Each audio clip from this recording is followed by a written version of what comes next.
से 18 वचन को हम पढ़ेंगे कि इसमें क्या परमेश्वर हमारे जीवनों के लिए कहना चाहता है, क्या बदलाव हमारे जीवन में चाहिए, क्यों ये साल मेरे लिए बहुतांश का साल नहीं है, मैं क्या करूंगा जब बहुतांश का साल हो जाएगा। हम पढ़ेंगे मत्ती का अध्याय 2:1-18।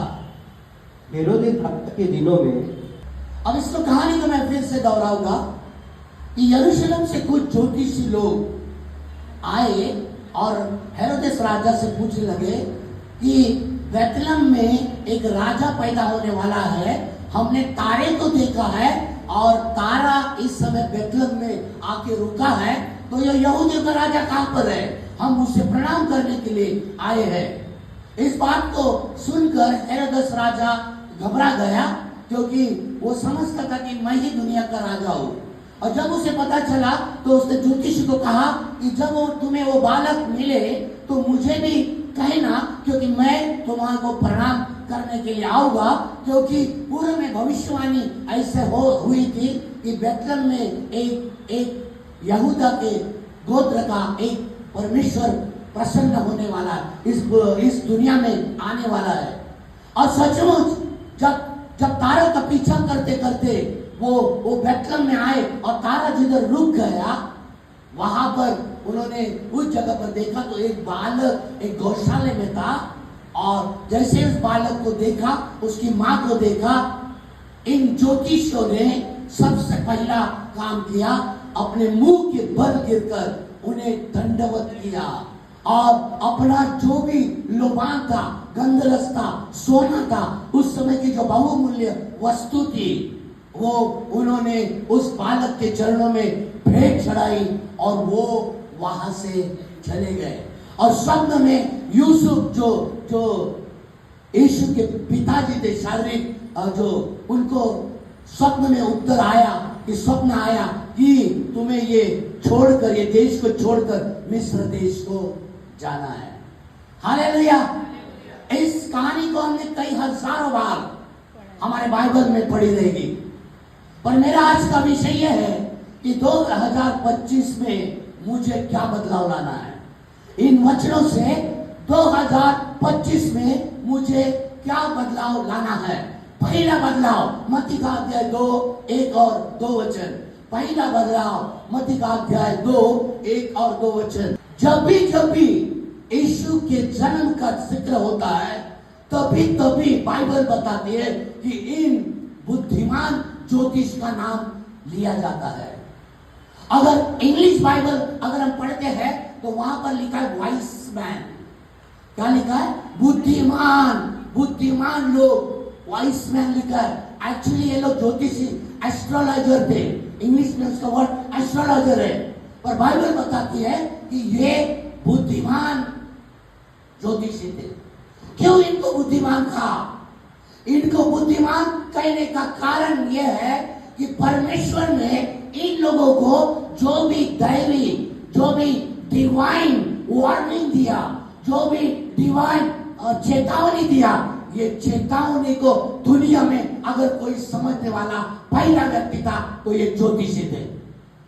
इन्हें परमेश्वर के सिग्नल को समझा, इन्हें परमेश्वर के चिन्ह को समझा, इन्होंने उस डिवाइन वार्निंग को उन्होंने बिलीव किया और वो उस तारे के पीछे चले गए। ये इनका दैवी चेतावनी क्या था? ये दैवी चेतावनी क्या था?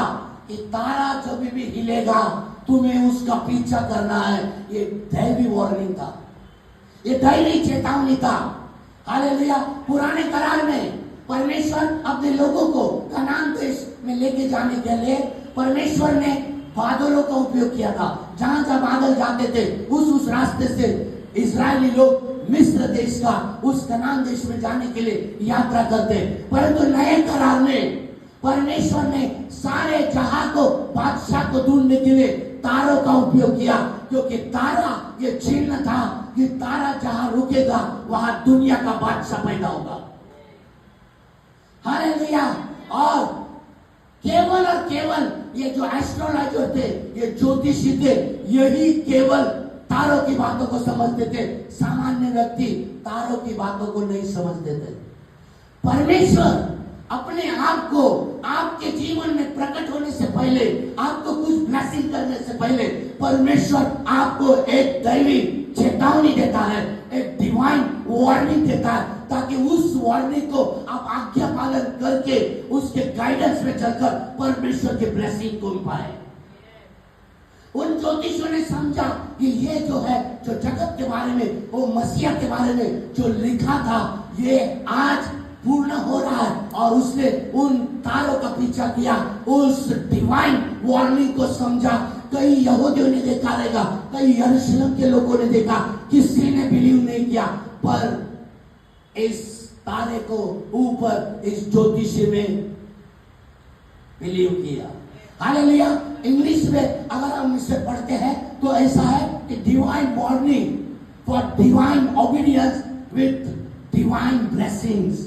जब परमेश्वर आपको कुछ बातों को बताना चाहता है और आप उसके अनुसार करना शुरू करते, आज्ञा पालन के तौर पर, परमेश्वर के गाइडेंस में, उसके मार्गदर्शन में परमेश्वर आपको ब्लेसिंग करना शुरू कर देता है। एक परिवार था और वो लोग रोज ड्राइविंग करते थे। उसका पति ड्राइविंग करता था और उसकी पत्नी बाजू में बैठती थी, और लगातार ये जिस रास्ते पे जाते थे उस रास्ते पे ट्रैफिक हमेशा लगते थे। तो जिसका पति था वो हमेशा क्या बोलता था, जब दूसरे तरह से हम जाएंगे क्योंकि इस रास्ते में बहुत ट्रैफिक है, परंतु हर टाइम उसकी पत्नी उसको बोलती थी कि नहीं नहीं, इसी रास्ते से चलो, आगे जाके ट्रैफिक नहीं मिलेगा।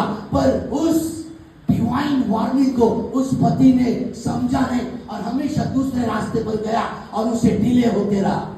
एक दिन उसने सोचा कि मेरी पत्नी बोल रही है, मैं उसकी बातों को सुनूं, तो वो उसी रास्ते से चला। तो उसने क्या देखा कि थोड़ा समय आगे जाने के बाद रास्ता पूरा खाली था। हालेलुया। आज परमेश्वर ने हमको और आपको